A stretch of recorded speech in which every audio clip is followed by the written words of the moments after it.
They need to know how to work collaboratively in a group, so that the group is productive. And they are telling us that we are not producing graduates like that.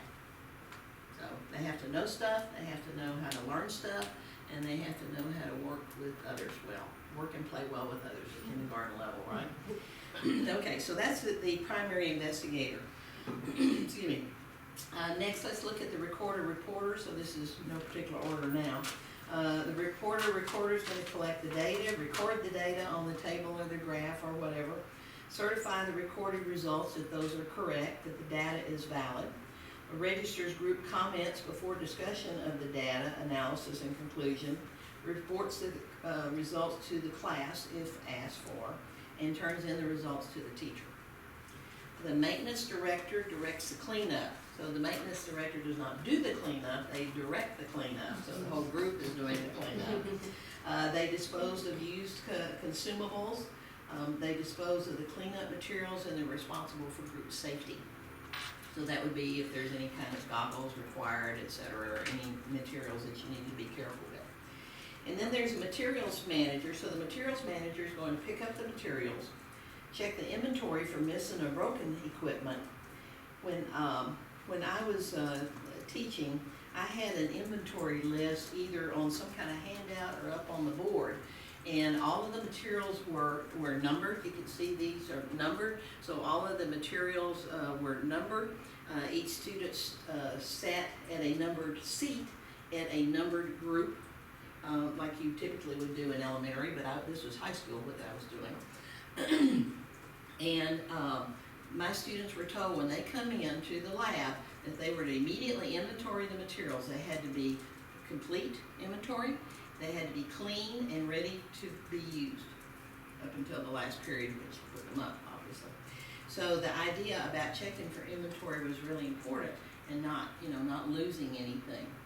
The materials manager is going to distribute all the materials, perform the investigations, and return all of the materials and equipment to wherever the teacher wants. So it might be returning it back to the distribution site, or whatever the teacher would like.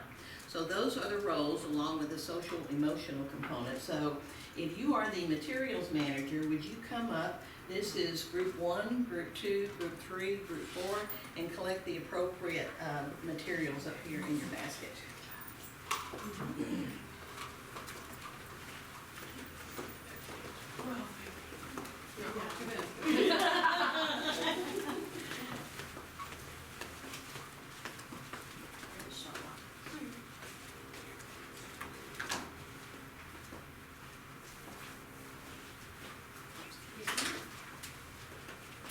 Now, I could have set those baskets on your tables already. I chose not to do that because, again, to see how you would have only part of your students up at a time gathering the materials. There's always a choice as to whether you're going to have materials out for students to be able to have access to immediately or not. Students have to be trained before they are able to do that. So my rule was and is, you do not touch the materials until you've been given, number 1, permission, and number 2, how to use the materials. If you touch them, then you will lose that privilege of participating in it. So you need to sit back over here. You may watch the investigation, but you may not participate in it. I also used a coupon system, which actually I still use with my students today. You remember Sally? And so I would put a coupon out on each person's place at the lab table. And then as long as they were on task, they got to keep the coupon. If they were off task, they lost the coupon. I always wore clothes that had a pocket in it. And they lost the coupon. At the end of the 6 weeks, I always had a coupon auction. And I would have stuff that kids liked. Sometimes food. I would have little Ziplocs of grapes that were always healthy. I was always into healthy food. Or it could be, a paperback, or it could be, anything. A pencil, cute pencil, or, whatever Oriental Trade has. And so there was, it was interesting because I have had college students think initially, well, that's really stupid to do this with college students. But when we get to the auction, they are into it, and they like that idea about the coupon. So I don't know, Sally, if you want to comment on that or not. Yeah, they do. They Yeah. do. Yeah. middle schoolers love it too, so, you know, even if it is a pencil or a goofy eraser. My high school, I use it with my high school students. I use it in middle school and high school also. Yes. And to piggyback on that, I carry a hole punch with me, and if I come by and somebody is really off task and they haven't been doing a whole lot, I punch a hole in their paper, and it's like a -2, or however many points. And if the whole group is off, I can just stack them all and punch them once. And sometimes I get papers back that look like Swiss cheese. That child and I are gonna have a conversation. But I've gotten reports in and where they have the holes punched for the paper, the kids actually write a note, this is not from you. This is from the manufacturer, so please don't count on.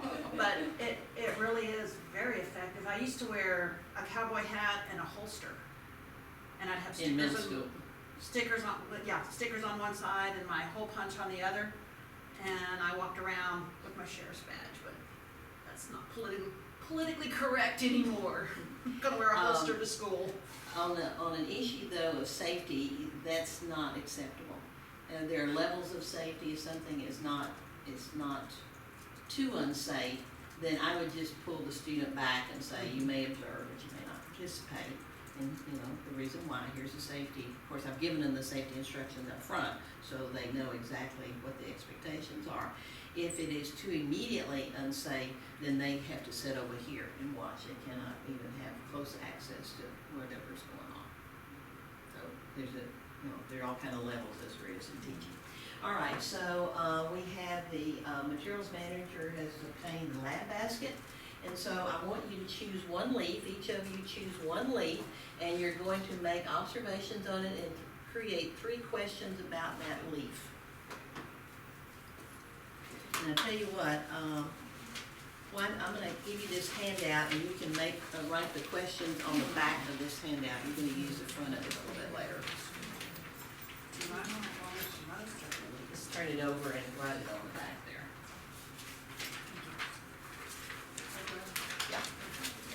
Got it? Yeah, so just turn it over and write your questions on the back here. Okay.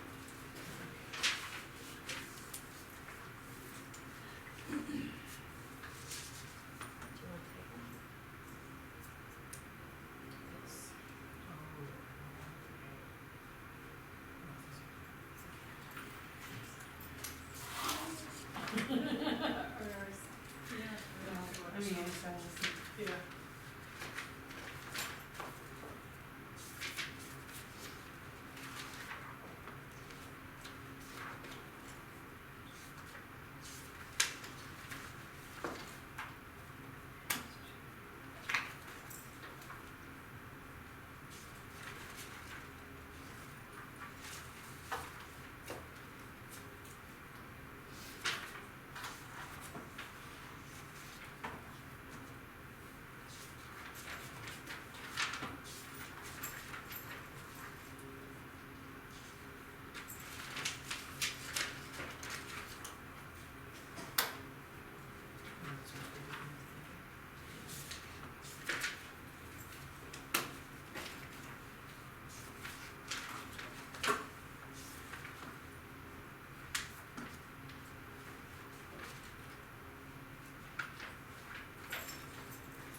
Okay, it looks like most of you have your 3 questions. I'd like for you to open your notebook and get out this chart.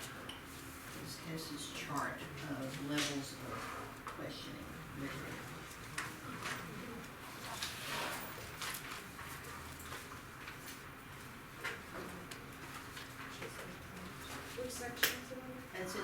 practices, STEM best practices, mostly toward the end, I sort of, oh, there, aren't you good?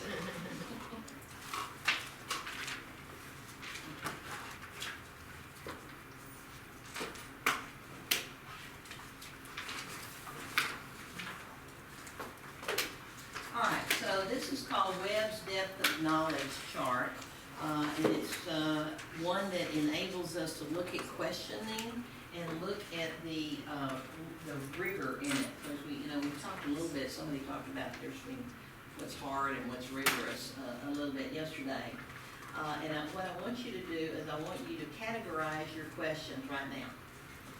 So take your own questions using this chart and categorize them. So it would be DOK level 1, 2, 3, or 4.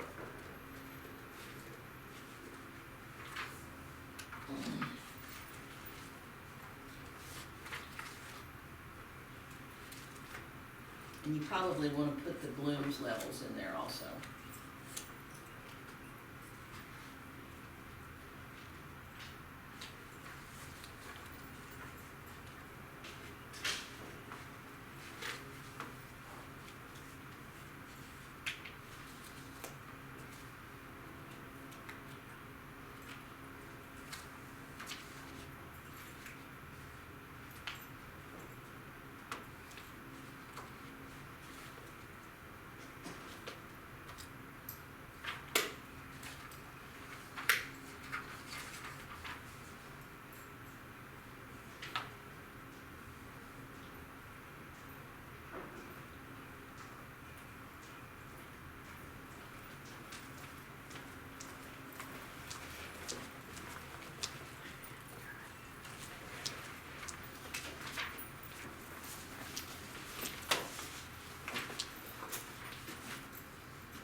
May I use your paper to categorize them? Oh, sorry.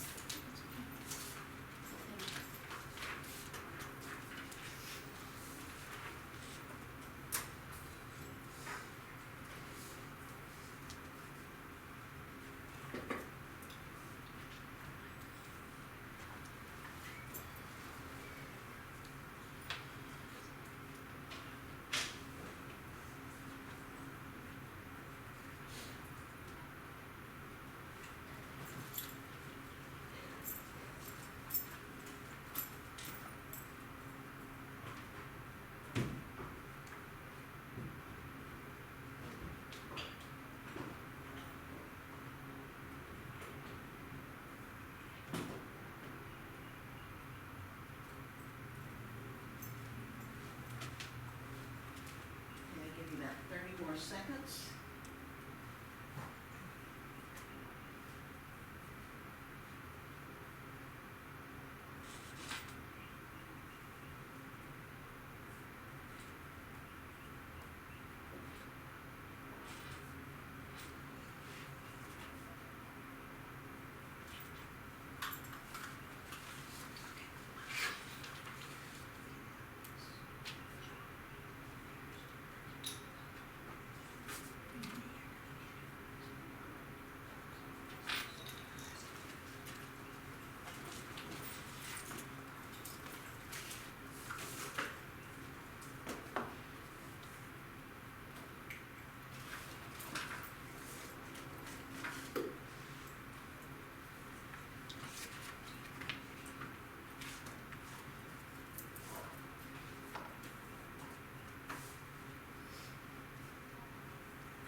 All right, now I want you to discuss your choices of levels of your questions with your partner.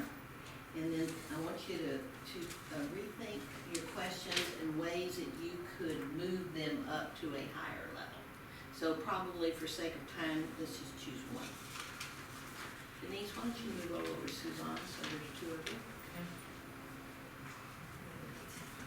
I have one really understand.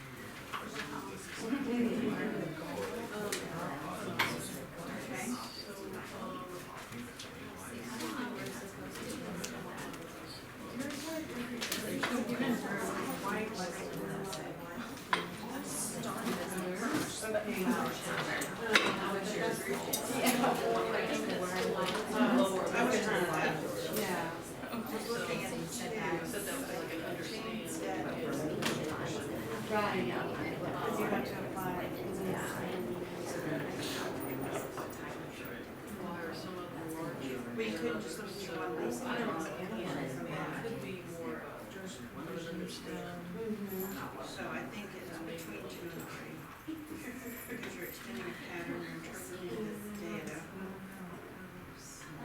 When they're green, green. I'd say it's between 2 and 3, yeah. And I select, are the Is it cause and effect on the other side. right here, where? Oh, yeah, So I like it. Right. So maybe start with this. This is what we're supposed to do. Well, if you start with the job, That's then you what like they figure it out. Yeah. But if you're just doing a user, like. Right. The understanding level 2. So. So I think that could be a little bit more. So, health of the leaf. Leaf brown instead of the flat. Do you agree? That's kind of. Yeah. But I also thought it was. I really focused on the part I'm sure. on D. I didn't think it was higher. How can we create a table? True. Well, observation tables is kind of affected color, so that's how we do that. Yeah, that's one of the round balls. I have no idea. I think that's recall and reproduction. So mine were up. I also think it- So like, I didn't even know where it was called. How many of them, one of the scissors are on the outside, yours is on the underside, one of them is they're on the inside. Well, and so what you could do is at least make a comparison. Yeah. Would they always Yeah, be specify specified? explain relationships and stuff under well. Is it the texture of the leaf, is it the texture of the leaf with the color? Yeah. Texture with the color. Right. So is it, so do you just like this? Is that how you get it? Like you go, so here would be, are they here along that front? Yeah, that was just. It's just brown, just. Answer your question. Okay, I can see, because they were really this side, I mean, here the questions. Yeah, this part is the end, that's not it. And observe. Right. I like your reasoning. Okay, right, So my question was, why are some of the circular pods, and I didn't want to necessarily assume that they're eggs, so I got that descriptive term, under the leaf, different sizes. what are the So again, that could just be, I just started looking at this, so I'm not really sure, you're gonna have to identify If what they're always exactly on the these other are. side, I know they are on the other side. Possibly how they're made, so maybe the material they're made with.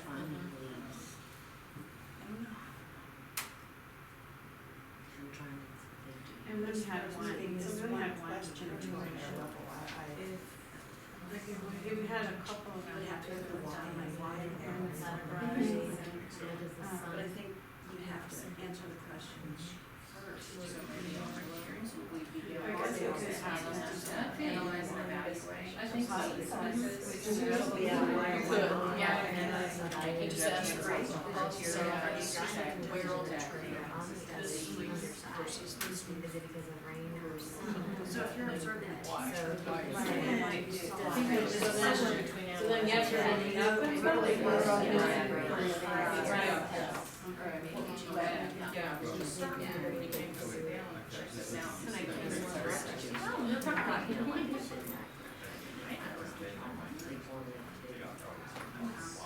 Okay, now I would like for you to pull out this chart, so you'd be okay. comparison of blooms and costas. That is also in that same section, should be right near where you found the other one.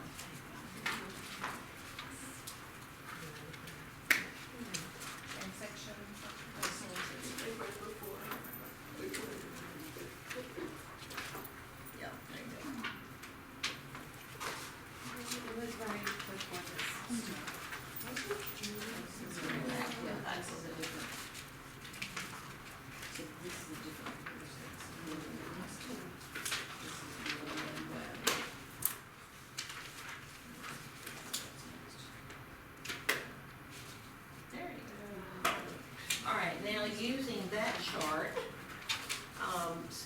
makes any difference in what you ended up with changing just one of your questions.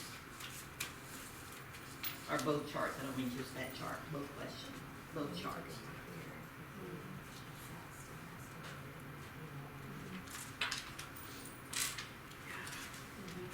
The Highlander. Yeah, I think that's still relevant. So the why in yours, I see So it's it's on only for for this. this, it's with it, here we're thinking about the information, but then if we want to take it to the next level, how can we apply it to a new situation? Okay.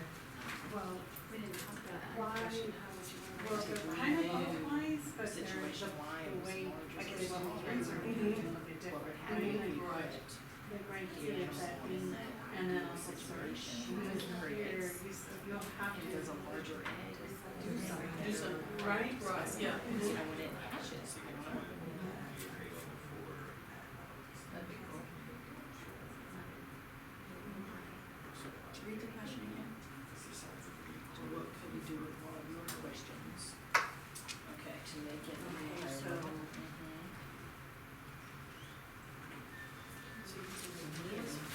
Okay, let's take one of the round balls, let's take that to a higher level. So what would you do? Right here, yeah, they're gathering it, what are they? Right. Okay, so you're secondary education, 60. So, what are the round balls? So, So you could compare maybe, have them take three leaves and what are the characteristics of the round balls? What do they have in common? What other trees? Have These these, are three leaves. I think have similar Because texture. they're not all the same. Right. Based on my Mhm. Are the leaves similar and how are the leaves different? Or the balls? And go, The wow. balls. That may wonder, why does this thing have 5 on this one? Yeah, see, that's the first You one, just say it's they still show got that. like these outliers, but they have to. Because they can measure. How are the balls similar and how are they different? Right, I think so, because I think they did done just didn't tell them So the they stars can take measurements, they and can- makeup and everything, I don't think. So I think. Okay, let's bring it back in and have just a little discussion on this. So, were you able to edit at least one of your questions to a higher level? Yes. Oh, yeah. How were you able to do that?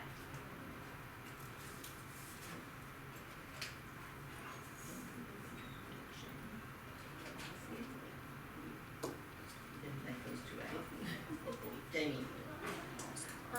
Looking at the chart and looking at some of the specific vocabulary and some of the examples, we were trying to look to see how we could move down the chart and over, so.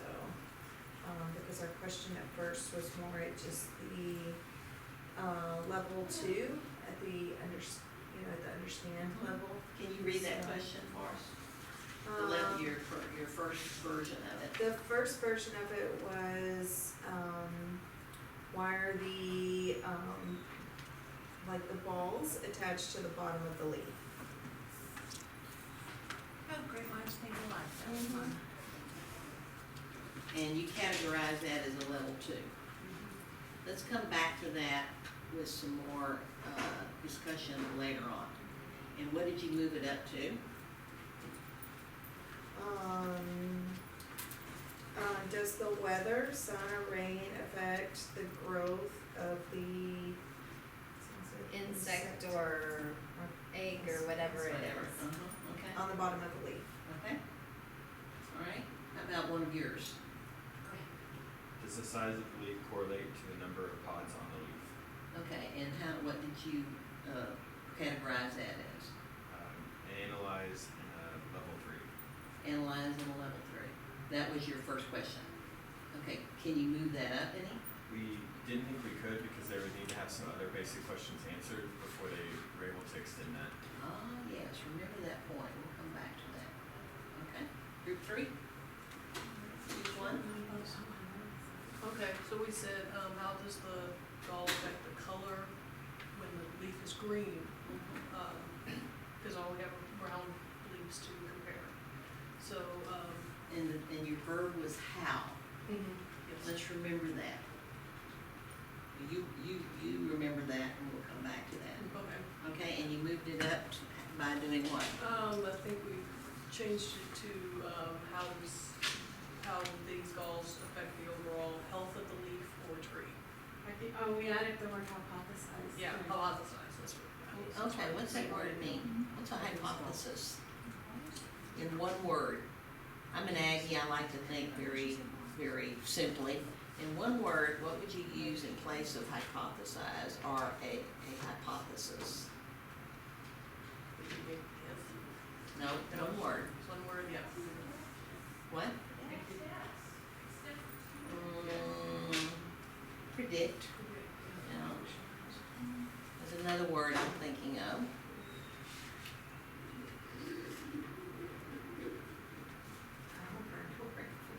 Hypothesis is an explanation. It's an explanation. So we're gonna come back to that. Yeah. Think about it being an explanation, your explanation. Okay. All right, next group? 4? This ours. Mhm.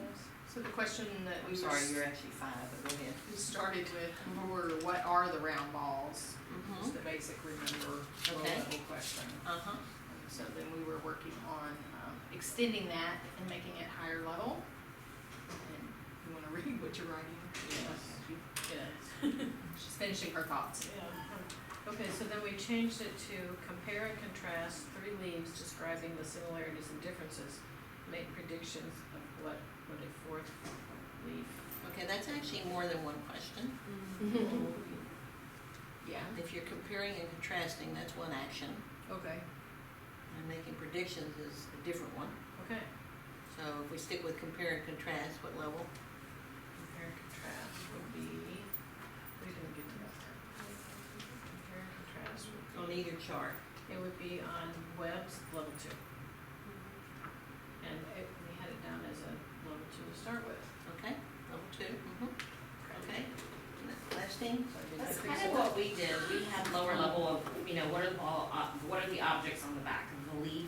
And so, because we didn't know, was it an animal, is it food, we felt like it was kind of harder to make that, extend that question, so we choose to take 2 leaves and compare and contrast. Okay, so it's similar to Very the last close. group, right, okay.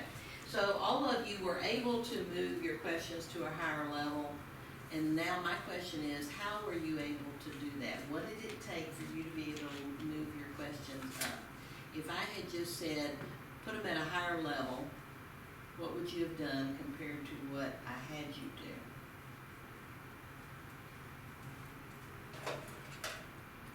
And Lisa? Kind of makes me sad, your question, because I feel like you guys are to do that, like higher ranking questions, not really like get them right. So for me. Give them what? Resources or examples. And so what really works, what helps me is, I think Jamie referenced the examples, having the example in front of me. So not only the definition or some verbs, but also like, here's some great examples. That really helps me sort of like put our question into that example and then kind of reword it and use those verbs and exchange it around. Exactly. Anyone else wanna add? Well, I was thinking it's how you start off the question. Like a how question can be more, but then when you look at the input 1, how does the Gettysburg Address begin? That's all the way back down to. So the verbs don't always tell They the don't tale, always, do they? right. And that consultant who makes a lot of money about paying attention to the verbs and the teaks, we did not pay attention to the verbs and the teaks when we wrote them.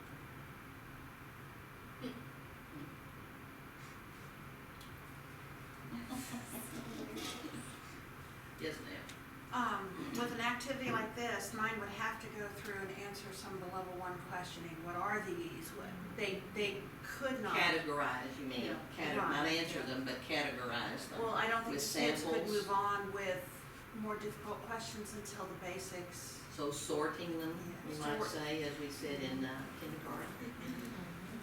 Yeah, I felt like in order to get to some of these higher places, I felt like I didn't have the content knowledge to develop that kind of question. Like, I don't know what these Oh, little it balls. takes content knowledge. I don't know what these little things were called or how they what they came, are either, how they yeah. came. So like I needed, you know, there were some of these great examples and stems, I agree, were helpful, but at the same time, like, I don't know what this is So to even the get there. content can be a limitation. Yes.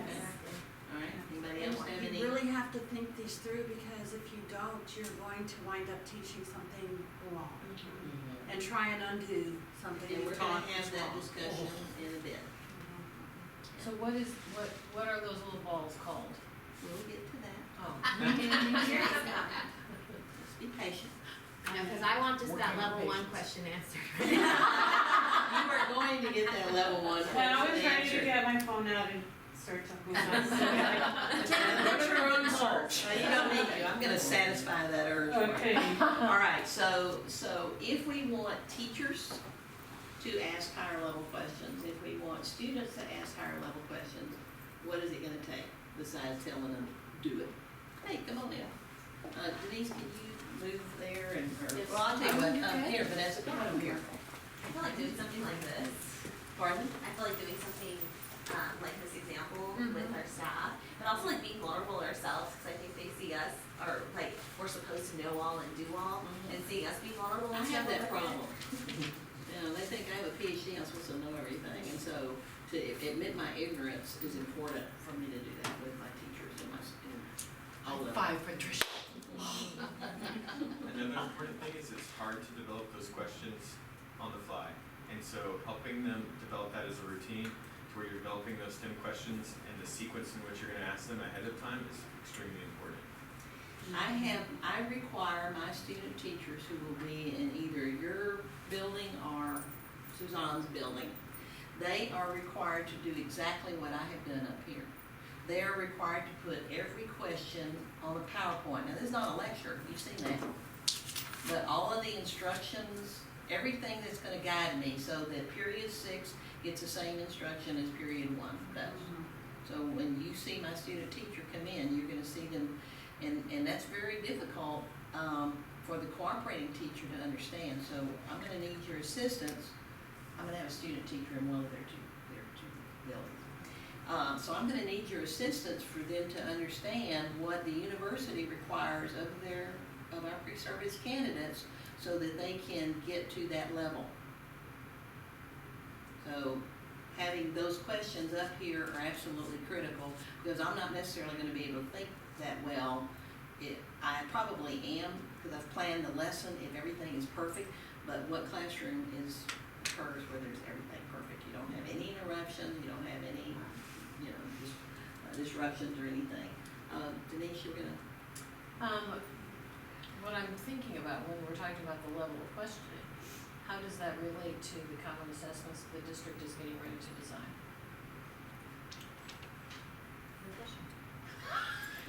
let me give some input of things that I have seen. I have seen the district assessments. In fact, if you look at the NGSS, which I didn't intend to do at this moment, but we will. If you look, let's look at, you have this one for grade 5. Looks like this, it's the colored one. Vanessa, you can look in that notebook right in front of that computer. Yeah, that's my section. This section, there. Look like this. No problem. There's a grade 2 and a grade 5, so you're looking at grade 5. Should be right behind that one with the grade 2 where you work. No. Yeah, you went. You went right past it. Okay, it should be that second page. Right there. Okay, everybody there? All right, so this is the Next Generation Science Standard. This is just one page out of them. And what you will see, this is at grade 5. This is what, for example, students should be able to do. So at the very top of the page, this is about matter and its interaction. This is that particle theory of matter that we mentioned before. So it says students who demonstrate an understanding can develop a model to describe that matter is made of particles too small to be seen. That is a summative assessment. That doesn't tell me how to teach students to get to that point. The framework does that. That's why I said I have to use both of them. I know a lot of science, I know a lot of pedagogy, I'm experienced, but I'm telling you, this is what I need to be able to plan a lesson. And that's what we do in mix. We plan instruction collaboratively, you know, with the teachers, with our instructors. So what the NGSS also does two things that I think are very important. They're very helpful to me. Number one, it has a clarification statement. So it says, examples of evidence supporting a model could include adding air to expanded basketball, compressing air into a syringe, dissolving sugar in water, evaporating salt water. So what this does is this gives me some examples that says, this is what this means. Clarification, this is what this concept means in the sentence previously. It also has, very importantly, an area that says this is not what it means. It has an assessment boundary. Excuse me. So the assessment boundary says, assessment does not include atomic scale, so you don't teach parts of the atom. In fact, the standards say you don't teach parts of the atom until high school, which is another story we'll come back to. Okay, atomic scale and, what does that say? Mechanism of evaporation and condensation are defining what unseen particles. So light, I can't see it without my glasses on. Anyway, so I really love these two standards. They really help me understand and get not only the content right, Patricia, so I can learn content through these. Your teacher can learn content by using the framework and by the NGSS. But look at there, that is really complex. It took me a while to be able to figure this out. Now, so the upper level, we were going back to the district level assessments. So the district level summative assessments, NGSS in science says it should look like this, are those 4 statements there on particles and things. So in your 5th grade classrooms, these are the kind of assessments your teacher should be giving. I don't know that this is good for the district level, but that performance assessment is what demonstrates that students really understand science. It's not answering multiple choice questions on vocabulary. A caveat, all of the states, no, many of the states release their test items just like Texas does with STAR. So you can get validated assessment questions if they're on a target with the TEKS. So somebody with content has to know that. You can't go by what New York says. You have to go by what we have. We will come back to this shortly. Can I ask a question? You may. I'm not making a connection. So, You mean I didn't make it clear? no. So my teachers are looking at their TEKS resource and they've got a YAG and here are my TEKS and this is what I'm teaching for the next unit. How do I match that up to come over to this chart, or what am I gonna look for here so that I can match them up and then they see, because to me this is more information than my TEK gives me. Oh, absolutely. That's why it's so helpful. Right. But how do I show them how to match them up? Okay. First of all, it's the content match. Okay. So if you're, let me look at some TEKS and come back. That's a great question. I'll come back and I'll give you a better answer with it. But essentially, it's to know your TEKS. It's like the point I just made about the atomic structure. We have the atomic structure actually in 8th grade, but teachers try to teach it in 6th grade, which is cognitively inappropriate. And actually the high school chemistry teachers tell us they do not like for the atomic structure to be taught in middle school because they come into high school all confused with it and they've got to unteach and reteach. So cognitively appropriateness is critical so that we're not teaching beyond what students can handle in general. I know it's kind of interesting. Yeah. Being a secondary person, Right. Anna, you would know that, but let me come back with a 5th grade level, because that's where most of you are, and that will make a little bit more sense, okay? All right, so, what about here? All right, so the question that we originally came up with, how is it then that teachers and students can learn to ask higher level questions? What did it take for you to begin thinking about it? It took some